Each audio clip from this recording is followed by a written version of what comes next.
Bonjour tout le monde, ici Pierre-Alexandre. Ici Laurent. Pour Gestion Santé K5S. Aujourd'hui, on vous parle de l'évaluation initiale et de son influence sur la qualité de vos services en kinésiologie. Donc, la première chose à savoir, c'est qu'est-ce que l'évaluation initiale? Chez Gestion Santé K5S, elle a deux portions. La première portion, qu'on va appeler subjectif, est reliée vraiment en réalité à une forme de communication avec le client. Donc, notre objectif, c'est d'aller retirer de l'information sur son mode de vie, son 24 heures, à l'aide d'une forme de formulaire ou sinon de communication avec ce dernier. La deuxième portion, vraiment plus objective, fait référence en réalité au mouvement. Donc, à ce moment-là, qu'est-ce qu'on fait? C'est qu'on amène le client à l'intérieur de la salle d'entraînement et on lui demande de bouger. Avec ça, on va retrouver en réalité ses limitations, ses limites physiologiques, neurales. Ça va nous aider à construire notre intervention, puis également en même temps de sortir des tests et des retests, donc de quantifier la progression au travers du temps. Ceci étant dit, pourquoi faire ça? Bien, le premier point, c'est vraiment au niveau, le plus important selon moi, c'est que ça nous permet de quantifier la progression du client. Tu peux simplement embarquer là-dessus. Puis aussi, c'est que faire en sorte qu'on passe souvent le counseling en kin. Ensuite, c'est comment moi je vais faire en sorte de retirer l'information pertinente pour individualiser mon intervention. C'est pour ça que la partie subjective est tout le temps importante parce qu'on va poser des questions en ce qui a trait aux habitudes de vie de la personne, c'est quoi ses antécédents de blessure, qu'est-ce qu'il a fait dans son passé par rapport à ses objectifs d'entraînement, aussi c'est quoi ses intérêts, parce qu'on sait que le plaisir à l'entraînement, c'est le premier facteur de motivation pour la rétention.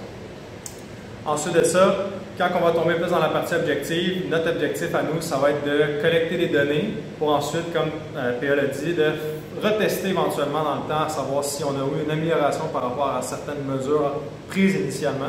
La combinaison des deux fait en sorte que notre approche elle se distingue des autres approches potentielles dans le milieu parce qu'on sait que tout ce qu'on fait avec le client répond absolument à ses objectifs personnels. Ceci étant dit, maintenant, quelles sont les restrictions, quels sont les obstacles à l'instauration d'une bonne évaluation initiale? Je vous dirais qu'il y a deux grands obstacles. La première, c'est la structure. Donc, l'environnement dans lequel vous évoluez en tant que professionnel de la santé.